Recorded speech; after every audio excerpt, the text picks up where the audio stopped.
jangan meremehkan ya. Ini jalurnya kecil ya. Jadi PCB ini tipis banget ya. Jadi kita lebih baik ditambahin tembaga ya, supaya arusnya dia lebih lancar.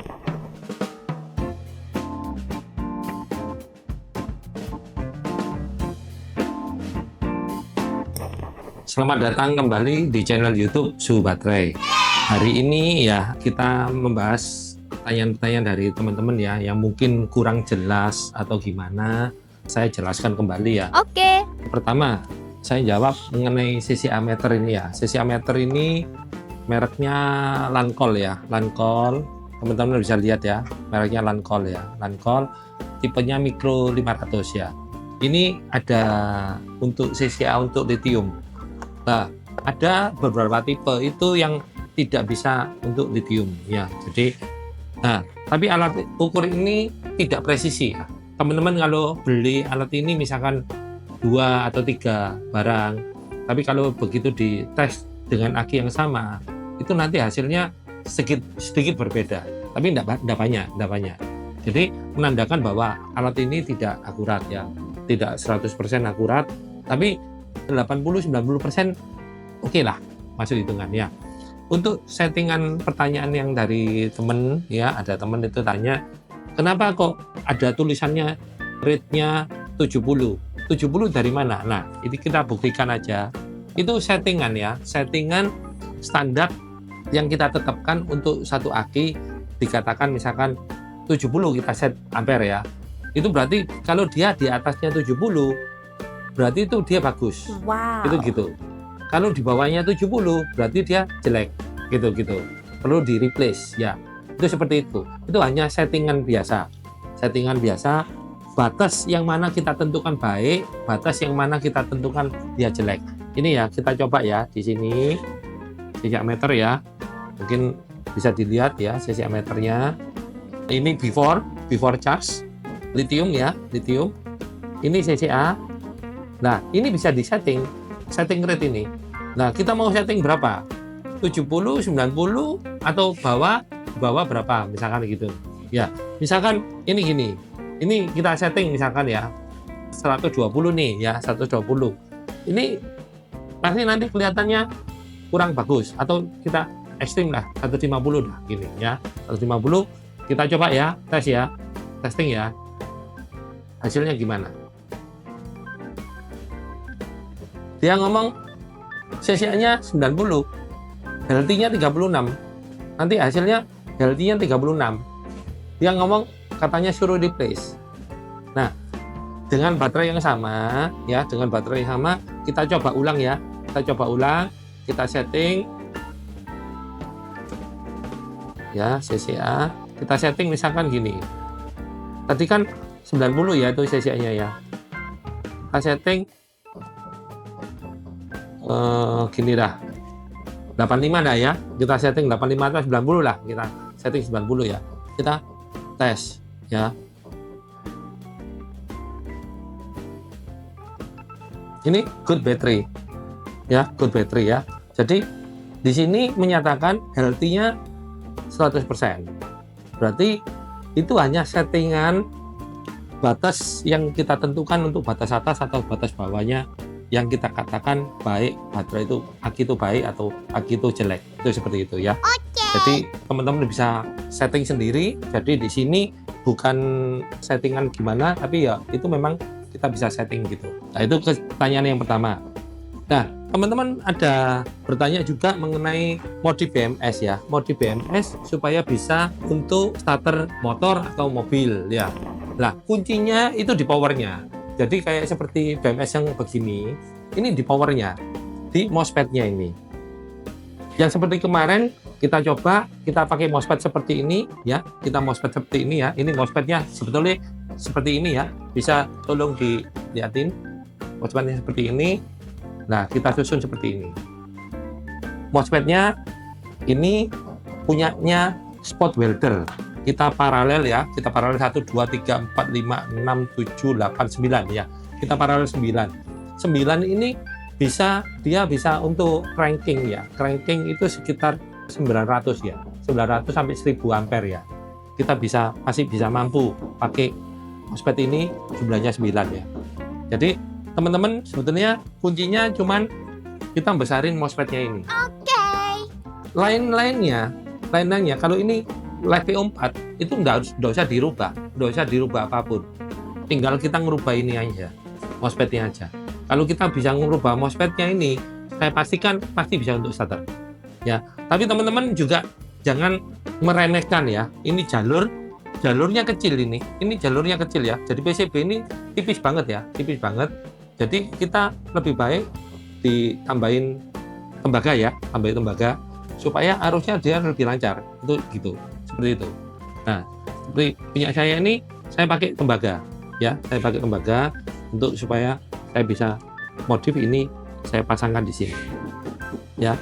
Nah, ini ya IC ini ya, seperti IC ini ada kakinya, ini ada berapa ini? 1, 2, 3, 4, 5, 6, 7, 8 lah.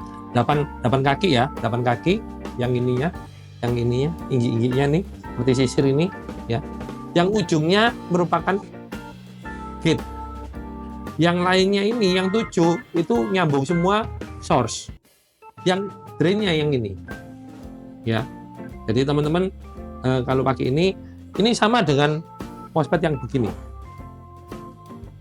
Nah, ini teman-teman mungkin bisa lihat ini dari MOSFET yang biasa model TIP ya, model TIP kita susun seperti ini untuk yang daya besar banget gitu ya, mungkin di atas.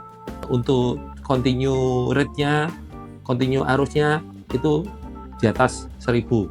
Kita pakai berapa ini? Kita pakai 60 MOSFET ya, pakai 60 MOSFET. Ini saya sudah cobakan, ini enteng banget untuk starter, untuk apapun itu ringan banget ini kalau pakai yang ini. Karena untuk base, untuk kapal, untuk mesin kapal yang besar ya, itu enteng ini. Pakai ini MOSFET ini sudah enteng.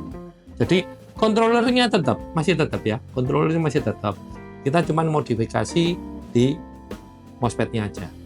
Nah, teman-teman bisa lihat MOSFET-nya seperti ini. Kita susun seperti ini ya. Ini source ya, ini gate, ini drain, ini gate, ini source ya. Ini source 1, ini source 2, ini drain 1, drain 2 gabung jadi 1. Ini gate 1, ini gate 2. Itu seperti itu ya. Jadi teman-teman sambungan aja ke sini. Sambungan ke sini ya. Nah, tapi yang perlu diperhatikan karena ini jalurnya kecil ya. Ini jalurnya kecil banget. Jadi nanti yang diperlukan adalah ini kan power ya. Jadi harus di sini harus kabelnya yang gede-gede ya. Ini ya, ABG 8 ya. Ini maksud ABG 8 ya. Pakai berapa? 4 atau 3 atau 4 gitu baru bisa kuat ya. Karena kalau enggak gitu nanti bottleneck di jalurnya ini. Ya. IC-nya kuat, MOSFET-nya kuat, tapi jalurnya nggak memadai. Nah, seperti mobilnya bisa lari kenceng, tapi jalannya sempit. Nah, ini nggak bisa lari kenceng. Itu seperti itu ya. Jadi perlu diketahui pakai kabel yang besar-besar, nyambungnya juga besar-besar. Itu seperti itu ya. Makanya yang kemarin ini gini. Kenapa yang kemarin MOSFET ini saya lepas? Ya, teman-teman perlu tahu kenapa MOSFET ini saya lepas. Karena kenapa? VGS-nya ini, MOSFET yang ini sama VGS-nya MOSFET ini itu berbeda. VGS on ya, maksudnya VGS on-nya itu berbeda. Yang ini VGS-nya itu kurang lebih 5 sampai 10 volt. Kalau yang ini VGS-nya kurang lebih dari datasheet ya, datasheet itu sekitar 3 sampai 4 ya. 3 sampai 4 sudah buka penuh. Itu seperti itu. Jadi kalau kita pakai yang ini, kita gabungkan, ini nanti jadi masalah. Jadi masalahnya kenapa? Ini sudah protect, ini belum. Itu seperti itu. Karena kan kalau dia protect, gate-nya itu 0. Tegangannya mendekati 0 ya, mendekati 0. Jadi dia protect. Nah, yang ini sudah protect duluan, ini belum protect. Arus tetap masih jalan terus. Itu seperti itu. Nah, makanya ini kemarin saya lepas supaya nggak ada dualisme ya VGS-nya. Jadi murni untuk VGA-nya ini yang sepadan, setara, maksudnya sama semua. Makanya kalau teman-teman ngerakit, kalau ini dilihat MOSFET-nya apa, kalau mau nambahin ya harus MOSFET-nya serinya sama supaya VGA-nya sama. Itu seperti itu ya. Teman-teman perlu diperhatikan di situ. Kedua, kabel pengkabelannya besar. Kalau bisa ini dikasih tembaga khusus di source-nya kasih tembaga. Jadi gandeng, ini source-nya kan nyambung semua ini. 1, 2, 3, 4, 5 ini kan nyambung semua. Dikasih tembaga. Ya, kasih tembaga kalau bisa. Ini juga kasih tembaga. Karena kalau kita mengharapkan jalurnya yang di PCB ini, dia tipis. Cuman 0,1 kalau nggak salah, atau 0,15 mili. Tipis banget gitu ya, tipis banget. Jadi untuk arus yang besar itu nggak mumpuni. Nah, itu seperti itu ya. Jadi teman-teman sekedar tahu aja dulu. Saya menjawab dari pertanyaan teman-teman yang bertanya, saya jawab ini seperti ini. Nah, ini seperti ini ya. Ini BMS Cikong. BMS Cikong ini lebih baik atau lebih buruk daripada BMS Dali.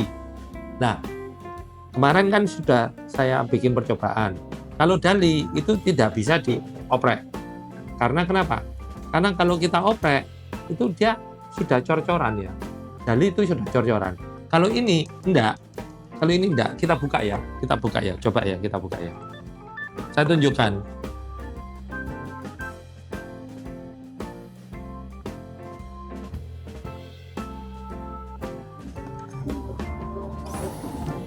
Ini ya, kita buka ya. Ini bagian powernya ya. Nah, ini bagian powernya. Ya, ini bagian powernya. Powernya ada 1, 2, 3, 1, 2, 3. Di sini juga di baliknya juga ada 3. Ini BMS yang 24S ya, 24S yang 60 ampere. Nah, teman-teman kan bisa lihat ya, 60 ampere dia pakai MOSFET 6 pasang ya. Karena satu pasang ini 1, 2, 3, baliknya juga ada ya. Ini juga gitu. Jadi 66. Jadi pakai MOSFET 12 ya. Nah, dia modelnya tipenya SH1003N ya.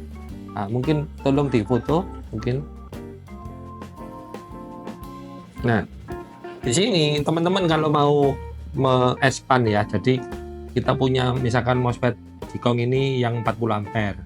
Kita mau gunakan untuk starter mobil nih. Ya, buat aja. Beli aja MOSFET seperti ini yang tipe sama.